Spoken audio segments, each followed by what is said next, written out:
Happy New Year, everyone. I'm Shortcut Sherry, and it's another Tip Tuesday. I took a little bit of a hiatus over December and a little beyond because I needed to regroup and decide what I thought you would find would be important in 2023.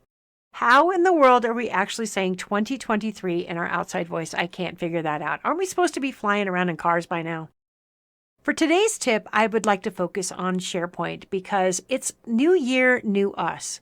Let's start making our SharePoint sites more useful to our audience and more interesting.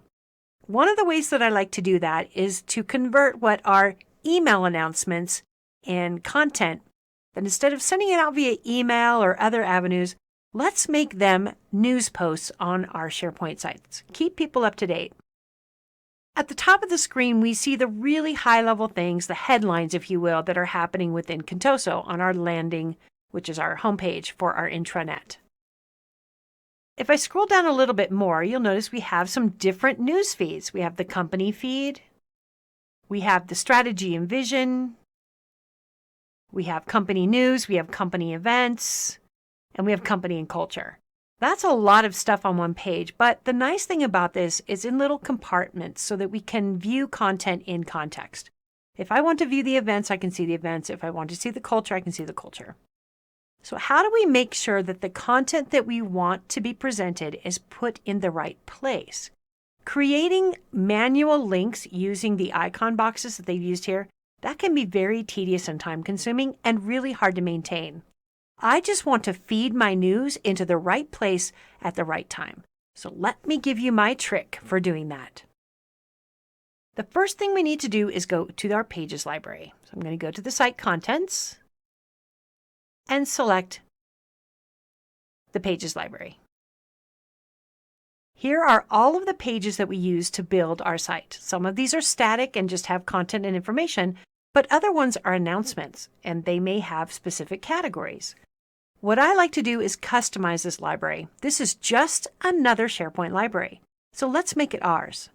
I'm going to add a new column and make it a choice, and then click Next. And we're going to call this Newsfeed.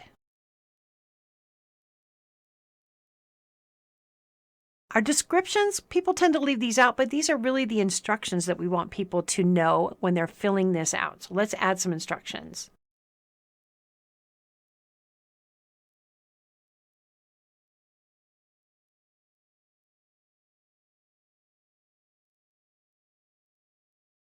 And then start adding our choices. So what were some of the categories that we saw on the front page? We saw company news. We saw culture. Maybe I want to have one for the president, like the President's Corner.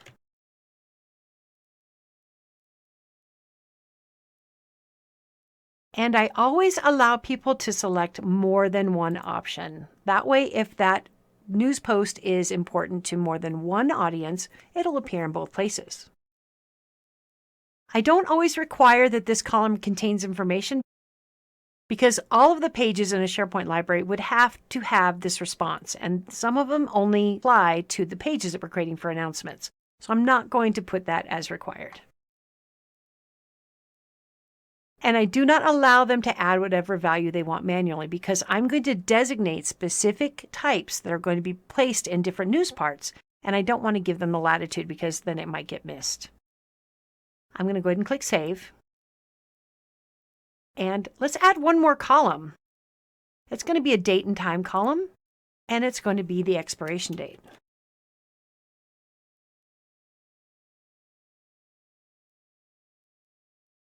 And just the date. We don't need the time. Click Save.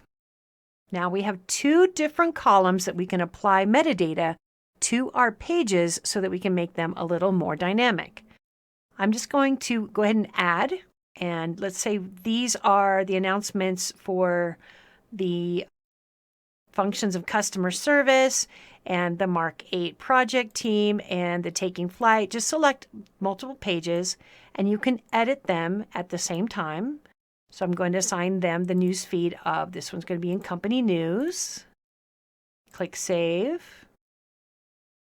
And Miriam is our president. So maybe I want to have her announcement to go in the President's Corner. So I'm going to assign that one to the President's Corner. Get the properties and assign that to be President's Corner.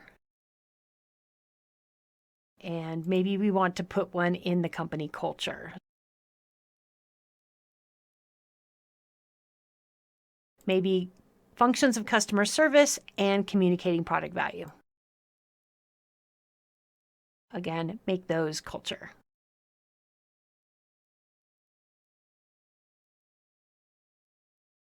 And then click Save. Now, as far as the expiration date, if you have announcements that have a deadline, you might want them to just fall off your page as needed. So make sure that you put those on there. Now, as you can see, I've edited some of these. They are now have unpublished changes, so I need to select them all and publish them because the new attribute, the newsfeed, has been added to those pages and they've been republished. Right. So how do we make those appear on the home page? Let's go back there and edit the page.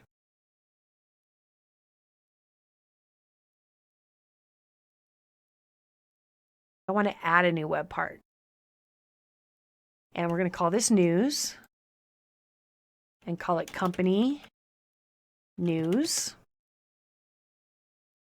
And edit the web part. One of our options at the bottom is to add filters. And those could be your title, they could be what date they were added or who created it or modified it. But we're going to use this page properties.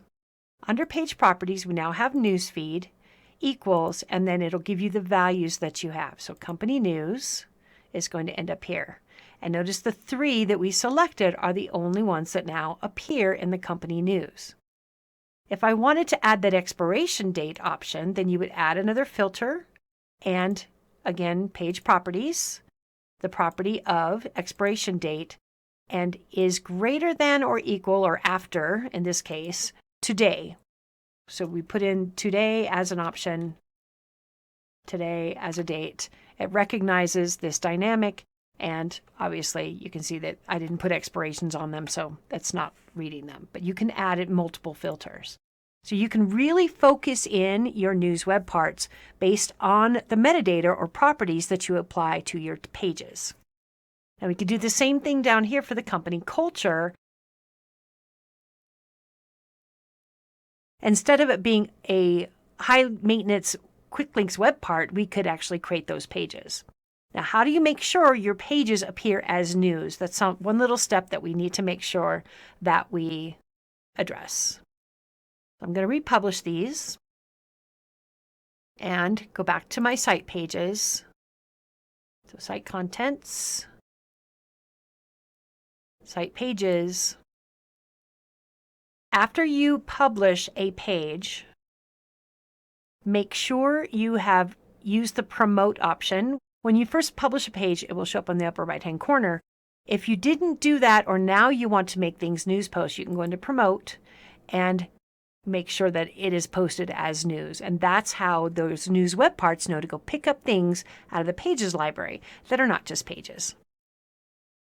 So that's my tip for you this week. This is how we can make our pages relevant and keep them fresh. We add our announcements, post them as news, and keep them focused on our web pages using the news web part. Thanks for watching. I hope you found this helpful. Next week, I'll be back with another great tip. And I have a new Waffle Wednesday coming up the last week of January, so keep an eye out for that. Until next time, I'm Shortcut Sherry, and it's my job to make your job easier. And I have a new Waffle Wednesday coming up the last week of January, so keep an eye out for that. Until next time, I'm Shortcut Sherry, and it's my job to make your job easier.